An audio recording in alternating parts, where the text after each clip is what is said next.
Hello and welcome to Stretford Paddock. My name is Joe and I'm joined by the one and only Rio Ferdinand. We're going to have a little chat about Manchester United season.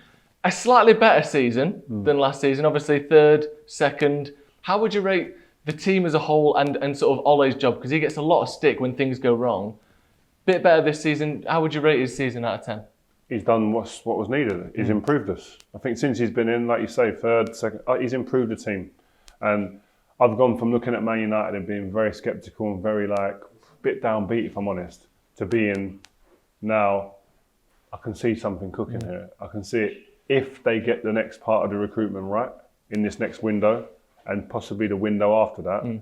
I can really see, hopefully, the team motoring on and really putting a challenge in. Listen, we finished second without challenging for the league, really, if you put it bluntly. First in January, but that fell away pretty quick. Too early. You don't challenge for the league in January, do you know what I mean? So we've finished second without challenging, which is a huge improvement. We had a 30-point swing with Liverpool, wherever it was. So to do that, I think, listen, it's huge. It's huge. Who would have said before when the season started, Man United will finish above Liverpool? Yeah, no one. So it's such a big improvement on where we was. So I'm satisfied 100% with how it's gone, but I do still think, as I said, the recruitment is vital. Well, we'll talk a little bit about recruitment in a bit in terms of potential ins for Manchester United. Before we move on to that, it's been a season of sort of certain players having a bit of redemption seasons. I think Luke Shaw's a perfect example of that. Start of the season as well, Fred was getting a lot of plaudits as well. Who is your player of the season for Man United this season? Because Rashford was great early on. Bruno was sensational at the start of the season. Bruno? Can't go no further than Bruno. No. The goals and assists that he's got, the creativity, what he does for the team, he's made this team now come alive. The forwards come alive once he gets on the ball. You can see there's a difference when he gets the ball in the team. People move because they know he's capable of finding them. He's got the personality that wants to take the responsibility on. He wants to be the man. And you can see now he's starting to demand of others, which is something that we've needed. So I think that the value he brings, you can't look no further than Bruno. I'm glad that you said that, because for me, it's obviously Bruno. Yeah, but some people like to be like, oh, it's Luke Shaw, or Harry Maguire. But Bruno, the numbers. Yeah, no one else is in the conversation. No, I mean, in across Europe, no one's done what he's done from midfield. So, yeah, Bruno Fernandes, definitely. A couple of other players worth talking about. Harry Maguire is one, I think, who you've kind of maybe seen the value of him in the last few games when he's been injured. He's been like an ever-present at United since he joined, basically, not missed a game. How important do you think he is for United? And do you think a sort of a Maguire-led defence can be good enough to sort of push the top teams in Man City? Because he's had a lot of stick. But I think personally, second half of the season, he was excellent. I think he's had his best games when he's not played. So you've seen the value. That's no disrespect. That's just saying that you see the value in someone sometimes when they're not playing.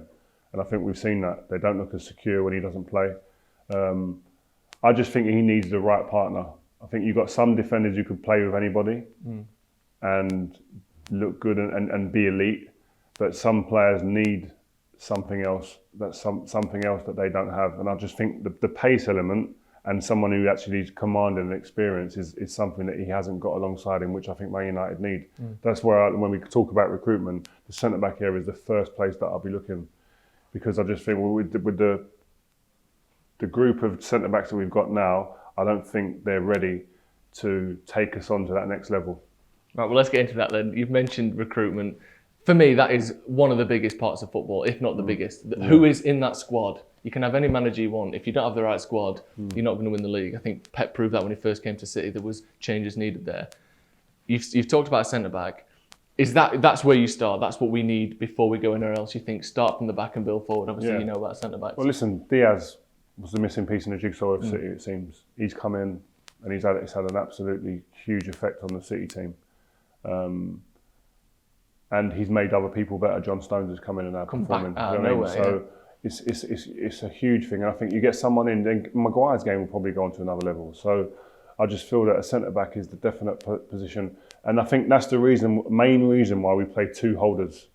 Is because to protect the centre-backs, because the manager's not confident enough with the two centre-backs. So if you get a centre-back who comes in and who's commanding, who's quick, especially, the manager in some games, not all games, in some games he'll be able to say, right, I'm going to get more attacking players on the pitch now, because I can play one centre midfielder holding.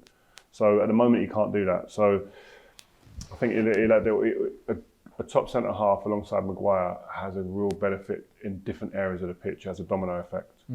So moving forward a bit then, there's been talk of Sancho, Kane, all the sort of big boys around Europe are linked with United every summer. Of those two players, who do you think would sort of take United, or do you think either of them could take United from where they are now to really challenging for titles? I think obvious Kane is a absolute superstar in the way he plays. His numbers tell the story. Most assists, most goals this season in the Premier League. But the fact that Cavani signed a new deal, I think means that Man United don't even enter the bidding for Kane. And they've been trying to address this right wing area for a long time, the last 2 or 3 seasons now. So I think that they'll go for someone like Sancho in that position, because you have to be honest, Greenwood, as good as he's done out there, he don't want to be a right winger. He wants to play number 9. And I think that the games I've seen him late on in this season play as a number 9 tells me he will grow into a number 9. And that mixing the position and mixing the time with someone like Cavani, getting the experience, watching Cavani on a day-to-day basis. By the time Cavani leaves, Mason will be an even better player, more experienced, someone learnt from the best. And will they need to go in the market for a number 9 if he's improved that dramatically, which I'm sure they'll hope. But he could still share the load on the right as well. He's proved he can score goals from there. But Sancho, I think, in that position, they want someone who can get down the right and put the ball in the box as well. Which they haven't had. Last time we had that was Antonio Valencia. Yeah. What was that, 10 years ago, or 9 years ago we bought him? So we haven't got that threat really in behind as much. So yeah, I'd see that. Do you think he'd be enough, Sancho? Obviously, pair that with a centre-back, pair that with maybe... If you get Sancho in a centre-half, and the right centre-half, I'm happy. I think we challenge. Yeah. I really do. I mean, that's all I wanted to hear. I want to know that Rio Ferdinand thinks a couple of signings and we've got a chance. Yeah, if we get the centre-half who I say, if they listen to me... Do you have a guy in mind? Who are you saying? The problem is it's dreamland, and is it gettable? Got a dream. We're here to dream. Marquinhos is the one I'd go for. PSG. That's the only one I'm going to get. Really? Yeah. What do you like about him? He just dominates. Yeah. Biggest games, he turns up. He comes alive. His chest gets bigger. His shoulders go back. He don't do that in the big games. No. That's where you see certain players in the biggest games. Their whole demeanour sometimes ain't as like that as it is normally. Not as composed, not as chest out. Marquinhos is. What about Varane? He's been linked. Yeah, but listen, I love Varane, but the only thing with Varane is injuries. Yeah. He's had quite a lot of injuries, and you have to shell out a lot of money as a package for him. So if I had the choice of the two, I'm going Marquinhos all the time. Perfect. Right. Thank you so much for coming on, Rio. No worries. Rio Ferdinand says it there. A couple of the right signings and United are challenging next season. Yeah. I mean, what more could you ask for? Thank you so much again for coming on. Fingers crossed. Yeah, fingers crossed anyway. Thank you very much for joining us. Thanks again to Rio for coming on. That is Rio Ferdinand's season review for Manchester United. Thank you very much for watching. We'll see you in a bit.